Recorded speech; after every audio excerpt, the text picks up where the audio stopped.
हाय दोस्तों, आज हम लोग बायोलॉजी पढ़ने जा रहे हैं। बायोलॉजी में चैप्टर है हमारा फर्स्ट, जिसमें शुरुआती दौर से हम पढ़ेंगे। मेरा नाम दिवाकर कुमार शर्मा हुआ है। चलिए स्टार्ट करते हैं। अगर इस चैनल पे नए हैं तो इस चैनल को कृपया करके सब्सक्राइब कर लें और बेल आइकन को दबा दें।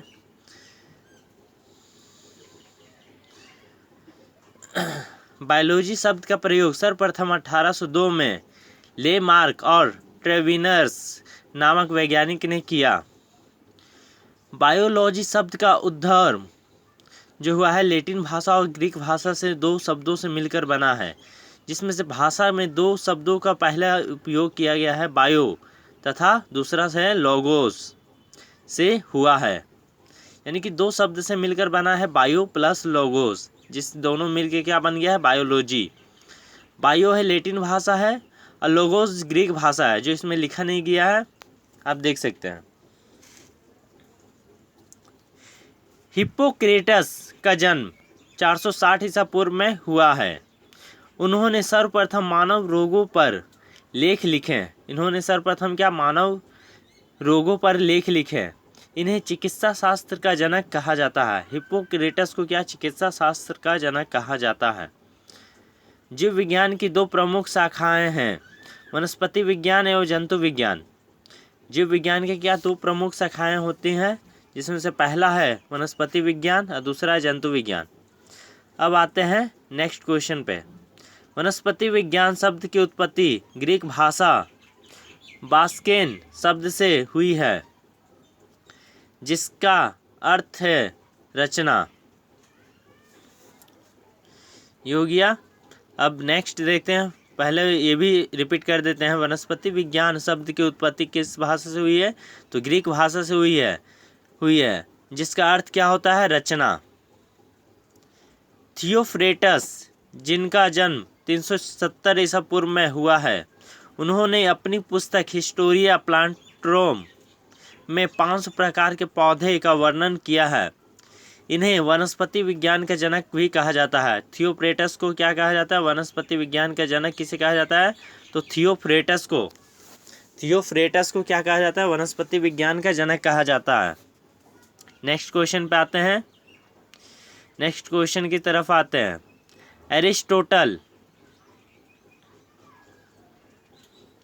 एरिस्टोटल को जंतु विज्ञान, एरिस्टोटल का जो है अन्य नाम है अरस्तु को जंतु विज्ञान का जनक कहा जाता है। इन्होंने अपनी पुस्तक हिस्टोरिया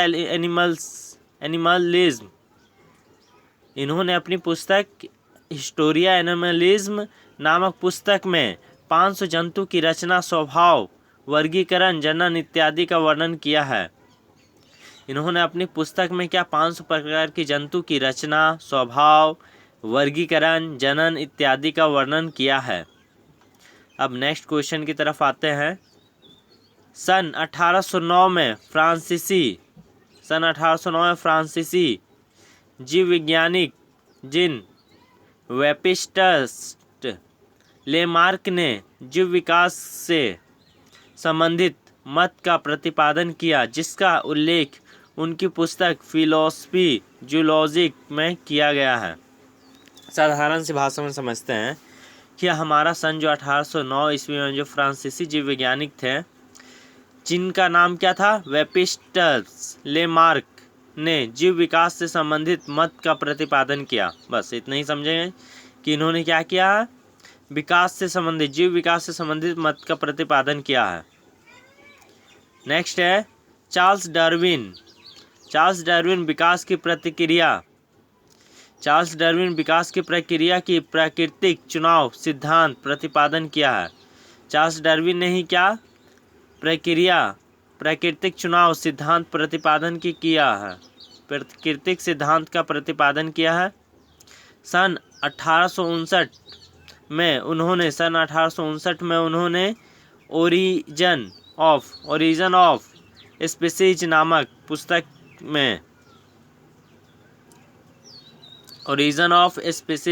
पुस्तक में अपने निष्कर्ष का वर्णन किया है, जिसमें उन्होंने बताया कि इस पृथ्वी पर प्राकृतिक चुनाव से ही अधिक आबादी का नियंत्रण होता है।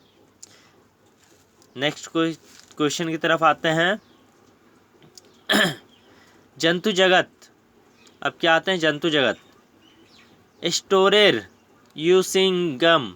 यूसिंगस ने समस्त प्राणी जगत को दो भागों में बांटा है। समस्त प्राणी जगहों को क्या दो भागों में बांटा है, यानी कि दो जगहों में ही बोल सकते हैं या दो भागों में बांटा है। प्रथम उपजगत प्रोटोजोआ है एवं दूसरा उपजगत मेटाजोआ है। प्रथम उपजगत क्या है तो प्रोटोजोआ, दूसरा उपजगत है मेटाजोआ। समस्त एक कोशिकीय जीवों को उपजगत प्रोटोजोआ में रखा गया। समस्त एक जीवाणु कोशिकाओं को समस्त एक कोशिकीय जीवों को उप प्रोटोजोआ में रखा गया है एवं उपजगत प्रोटोजोआ में केवल एक संघ के जीव आते हैं, किंतु मेटाजोआ में बहुकोशिकीय प्राणी आते हैं। अब नेक्स्ट क्वेश्चन की तरफ देखते हैं। प्रोटोजोआ संघ में सरलतम रचना वाले एक कोशिकीय प्राणी हैं।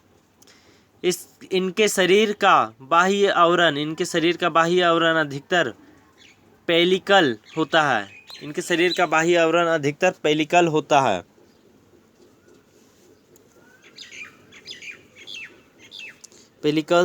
है।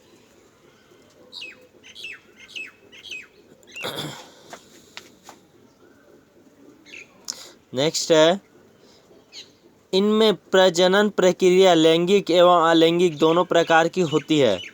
इसमें क्या बोला गया है, लैंगिक जनन प्रक्रिया, इसमें प्रजनन प्रक्रिया लैंगिक एवं अलैंगिक दोनों प्रकार की होती है। इसके उदाहरण है यूग्लिना, ट्राइपेनोसोमा, अमीबा एवं प्लाज्मोडियम। नेक्स्ट क्वेश्चन है पोरीफेरा संघ। यह स्पंज प्राणी जगत की जो बहुकोशिकीय एवं पौधों के समान राजस्थान पद प्राणी। यह प्रायः समुद्र के किनारे पर पत्थर इत्यादि से चिपके रहते हैं। ये क्या होते हैं, सामान्यतः समुद्र के किनारे जो पत्थर रहते हैं उसमें ये प्राणी क्या होते हैं, चिपके हुए रहते हैं। ये प्रायः समुद्र के किनारे ही देखा जाएगा, पत्थरों पे। नदी किनारे नहीं देखा जाएगा। नदी के किनारे भी मिल सकता है पर कम चांसेस है, समुद्र के किनारे ही ज़्यादा होगा। इसकी शारीरिक रचना कोशिकीय स्तर की होती है। कोशिकीय स्तर की होती है। इस संघ के अधिकतर जंतु समुद्री जल अर्थात खारे पानी में पाए जाते हैं। इसके उदाहरण हैं साइकॉन, यूप्लेक्टेला स्पंज इत्यादि। निडेरिया संघ, निडेरिया में उत्तक बनाने की प्रारंभिक अवस्था पाई जाती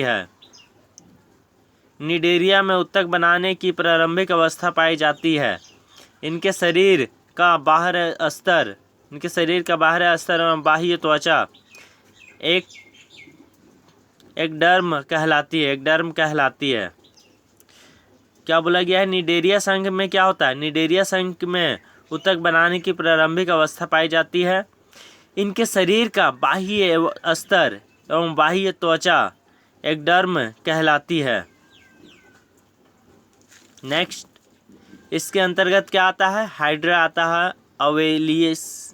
अवेलिया, मिलीपोरा, फाइलेरिया इत्यादि है। अब नेक्स्ट आते हैं, नेक्स्ट और लास्ट है एनेलिडा संघ। एनेलिडा कोमल शरीर वाले लंबे कृमि सदृश जंतु होता है।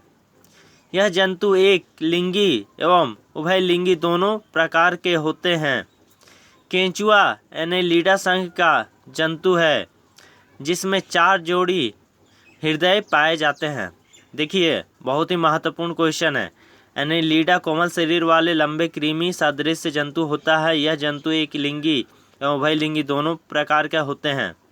केंचुआ एनेलिडा संघ का एक जंतु है। केंचुआ क्या है, एनेलिडा संघ का एक जंतु है जिसमें 4 जोड़ी हृदय पाए जाते हैं। इसके उदाहरण हैं साइक्लिस नेरिस। चलिए आज के लिए इतना ही समाप्त हुआ है। कृपया करके वीडियो पसंद आया हो और नॉलेज अच्छा लगा हो तो कृपया करके लाइक और सब्सक्राइब कर दें।